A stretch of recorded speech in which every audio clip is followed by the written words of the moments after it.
નમસ્કાર દોસ્તો, ફરીથી સ્વાગત છે મારી ચેનલમાં આપનું। દોસ્તો, આજે મેં આ વિડીયો બનાવ્યો છે ખાસ કરીને આપણા આદિવાસી ભાઈઓ જે બહાર ગામ કામ પર જાય છે અને મજૂરી કરે છે એમના માટે છે। તો મિત્રો, આ વિડીયોને જેટલું બને તેટલું આપણા જે કામ પર ગયેલા ભાઈઓને અને જે મજૂરી બહાર કરવા જાય છે એમને મોકલવા નમ્ર વિનંતી છે।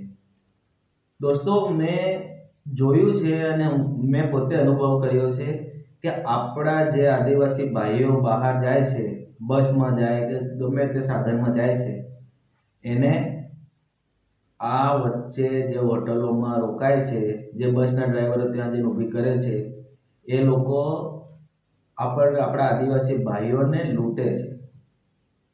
આપણા જ આદિવાસી ભાઈને ટાર્ગેટ કરીને એ લોકો લૂંટે છે। કેવી રીતે કે 5 રૂપિયાની ચાના 20-25 રૂપિયા લે, પછી પેલા ભજીયા કે સમોસા કે પફ જે 5 રૂપિયામાં મળતું હોય ને વસ્તુ, એના 25-30 એવું લે છે। તો મિત્રો, મારું કહેવું એવું છે કે તમે જે કામ પર જાઓ છે તે તમે પૈસા કમાવા જ જાઓ છો, તો ત્યાં આગળ એમને એટલા બધા પૈસા નહીં આપવાના। આપણે એ વસ્તુ ખરીદવાની જ નહીં। આપણે ઘરેથી નીકળ્યા કામ પર જઈએ છીએ તો આપણે રોટલી શાક કંઈ પણ ભૂખ જો લાગે, રસ્તામાં છોકરા હોય, બાળકો હોય તો ભૂખ લાગે, આપણે એની વ્યવસ્થા કરીને જવાની કે રોટલી કે શાક કે બસમાંથી ઉતરવાનું જ નહીં મિત્રો। આપણે જો એમના પાસેથી ખરીદવાનું બંધ કરશું ને તો જ એ લોકો ભાવ ઘટાડશે કે અમારી હોટલમાં કોઈ લેતું નથી। બીજા વાણિયા બામણ એ લોકો લે છે, તમે જોવું છે। આપણા જ માણસો ચા પીવા ઉભા રહે, પછી નાસ્તો કરવા ઉભા રહે, પણ કેમ મિત્રો આટલા પૈસા અપાય? હમણાં તમે 5 જણ હોય અને 20 રૂપિયાવાળી ચા આપણે 5માં પીએ, 20 રૂપિયામાં પતતું હોય એ આપણે 100 રૂપિયા થાય, તો એટલા પૈસા આપણે બચાવવા જોઈએ। જે પણ મિત્રો ટ્રાવેલિંગ કરે છે કાં તો કામ પર જાય છે, બધા ધ્યાન રાખો કે આપણા જ આદિવાસી લોકોને ટાર્ગેટ કરીને આ લોકો પૈસા કમાય છે અને આપણે જેટલા કે એટલા આપી દઈએ છીએ।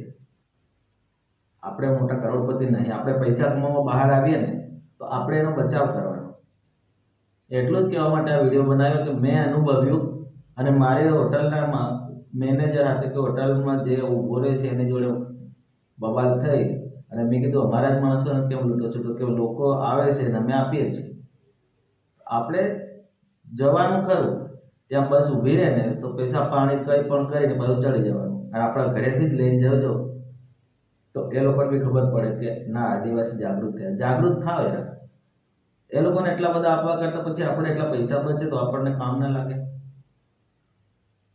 એટલું જ મારું કહેવું છે અને જેટલો બને તેટલો આ વિડીયો લોકોમાં આગળ વધારો। આપણા જે ભાઈઓ જાયેલા છે અને જે જાય છે એમને બતાવો, એમને મોકલો અને વિડીયો સારો લાગે તો લાઈક કરજો, શેર કરજો અને સબસ્ક્રાઈબ કરજો, કેમ કે આપણા આદિવાસી ભાઈઓના હિત માટે હું વિડીયો બનાવું છું અને બધાને મોકલું છું, બરાબર? તો આપણા આદિવાસી જાગૃત થાય એના માટે આ વિડીયો બનાવ્યો છે અને હજુ પણ બનાવીશ।